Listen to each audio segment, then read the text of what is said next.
Wah, udah buka puasa nih. Buka puasa gini, enaknya sih makanan pedas-pedas. Kayak saya nih, makan tahu sama telur yang digeprek sama sambal. Nah, ngomongin tahu dan telur yang digeprek, kalian sadarnya nih dengan alat yang digunakan? Ya, nama alat ini adalah cobek atau yang di daerah saya dikenal dengan ulekan. Nah, kalian sadar nggak?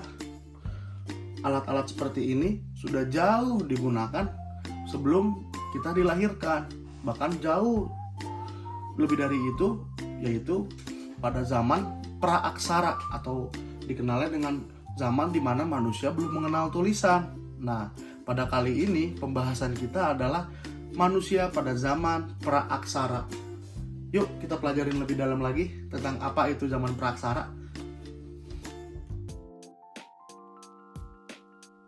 Masa Paleolitikum. Paleolitikum berasal dari dua kata, paleo dan litik. Paleo yang berarti tua, litik yang berarti batu. Bisa diterjemahkan Paleolitikum adalah zaman batu tua.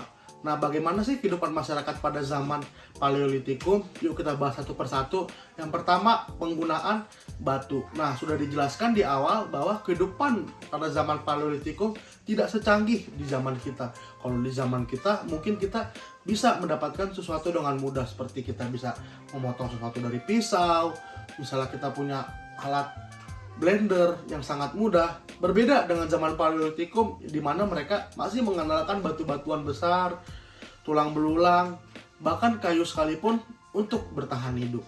Yang kedua, ciri-ciri dari masyarakat Paleolitikum adalah berburu. Berbeda dengan zaman sekarang yang kehidupannya sudah beraneka ragam.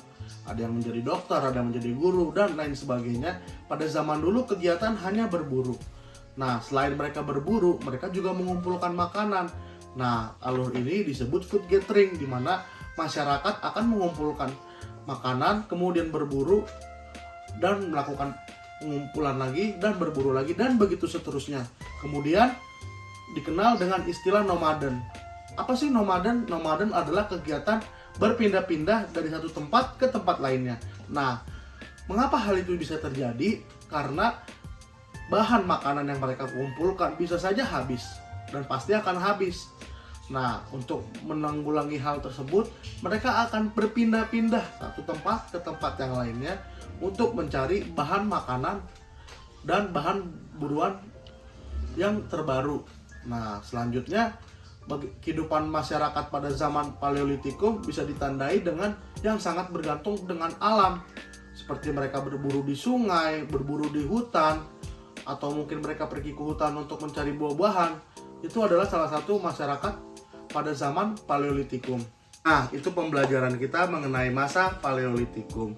Kita sebagai manusia yang sudah hidup di zaman modern, jangan kita sekali-sekali melupakan alam kita. Sama seperti manusia pada zaman Paleolitikum yang menghargai alamnya, kita juga harus hidup menghargai alam kita. Jangan kita hidup bergantung kepada sesuatu yang instan dan cepat, seperti makan mie instan, makan sesuatu yang fast food. Mari kita kembali ke kehidupan yang lebih tradisional, seperti memakan ubi, sayur-sayuran, dan buah-buahan. Nah, itu pembelajaran yang bisa kali ini disampaikan. Sampai ketemu di pembelajaran selanjutnya. Terima kasih sudah menonton.